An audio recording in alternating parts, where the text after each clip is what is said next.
In 1801, Ireland was promised a new beginning. The Act of Union declared that by merging with Britain, prosperity, stability, and equality would follow. But for the vast majority of Irish people, farmers bent over tired fields, women selling eggs in village squares, laborers in mud-walled cabins, these promises rang hollow. Instead of relief, the Union delivered uncertainty, deeper poverty, and a sense of betrayal. This is not the story of grand debates in Westminster. This is a story of ordinary Irish men and women whose daily struggles reveal what the Union truly meant. The Act of Union in 1801 promised prosperity, stability, and a stronger Ireland within the British Empire. But for ordinary people, the announcement was less about politics and more about survival. Most villagers could not read the Act itself. They only heard whispers that Dublin's Parliament was gone, that decisions about rents, markets, and justice would now come from London. For the farm laborer, the widowed mother, and the shopkeeper, union was not a grand constitutional idea. It was an unsettling change, raising the old fear that their lives were being bargained away without their consent.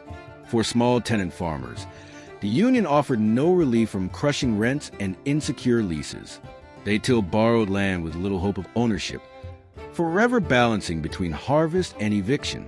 Some landlords, buoyed by the political merger, tightened their grip, raising rents to match British markets.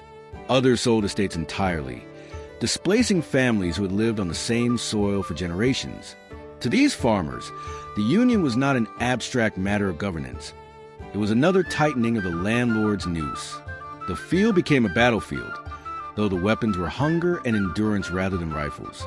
In village squares and town markets, women sold eggs, butter, and potatoes to keep households afloat. With the union, tariffs shifted, and English merchants grew stronger. Local traders faced undercutting prices and unfair taxes.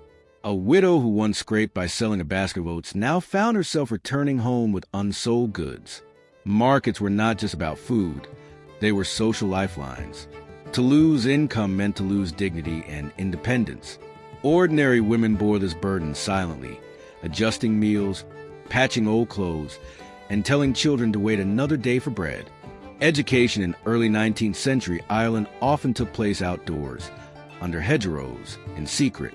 Catholic schools were poorly funded and restricted, leaving ordinary children to gather in fields where a schoolmaster recited lessons by memory.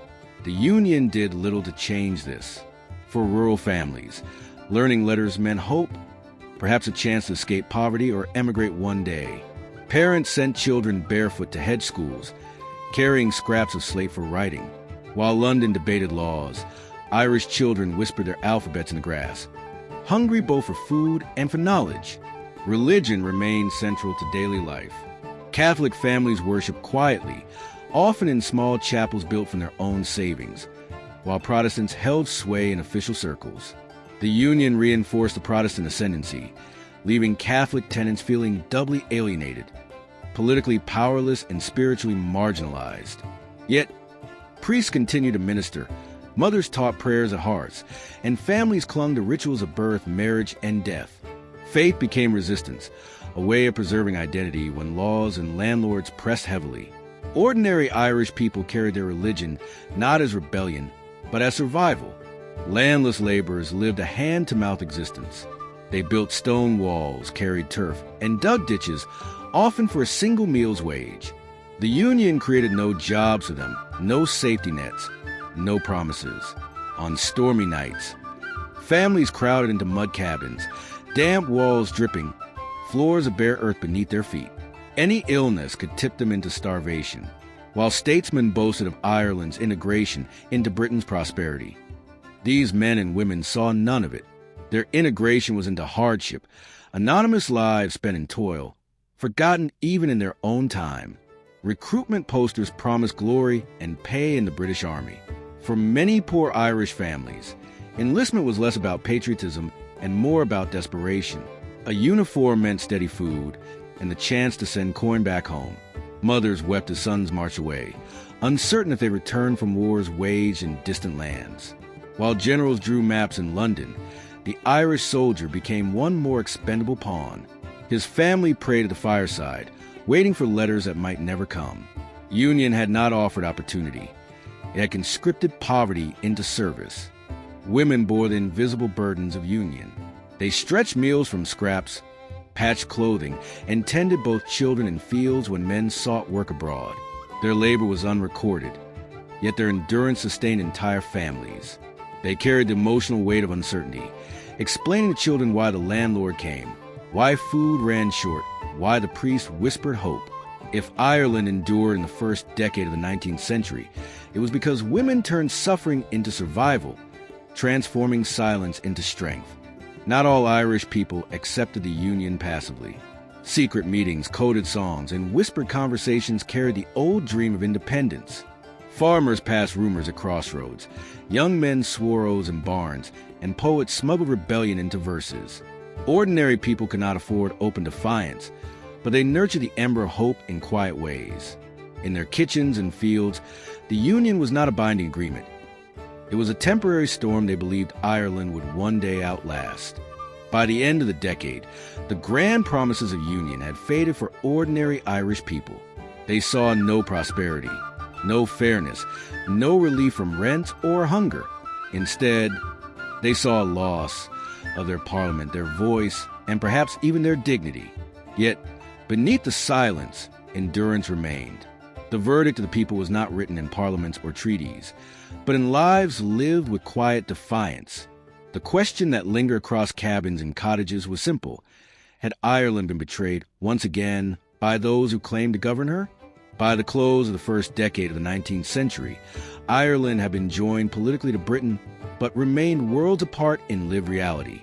The Union was hailed as progress by statesmen, yet it left ordinary Irish families hungry, voiceless, and bound to land they could never own.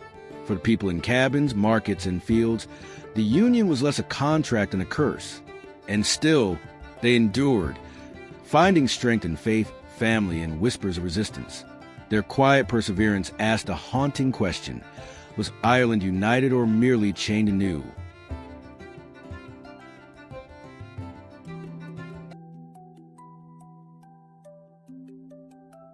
Ireland's story isn't written in straight lines. It moves like mist over the Wicklow Hills, shifting, echoing, alive. This is Emerald Chronicle history, myths, legends, and folk tales of Ireland. Here, the past isn't just remembered, it's felt. It hums beneath the soil, whispers through stone, and dances in the rhythm of old songs. We follow that hum, from the first footfalls of prehistory to the last echoes of rebellion. We trace Ireland's winding tale. This is where druids walk beside rebels, where saints whisper to poets, where the sacred and the silenced share the same breath. We don't just tell stories, we reawaken them. Each video is a journey, immersive, evocative, and grounded in truth. Our team dives deep into manuscripts, records, and oral traditions, unearthing fragments of memory long buried. We use AI not to rewrite the past, but to give it form, painting what memory alone cannot. But it's the human voice, the human care, that drives everything we do. You'll find playlists crafted like chapters in a living book, stories of forgotten voices, quiet uprisings, spiritual reckonings, lost kingdoms, distant echoes, and the ever-burning flame of resistance. We explore the mystical and the political, the poetic and the painful, because Ireland's past was never just history. It was always poetry, wrapped in silence, waiting to be heard. Emerald Chronicle is for the curious, the seekers, the lovers of lore. It's for those who feel the pull of something ancient in the wind, for those who believe that myth and memory are two sides of the same truth. So whether you're drawn to the legends of the Tuatha De Danann, the ghostly echoes of famine roads, or the whispered prayers of monastic scribes, there's a place for you here. This is not just a channel, it's a portal, a gathering of stories, a chorus of voices, long thought lost.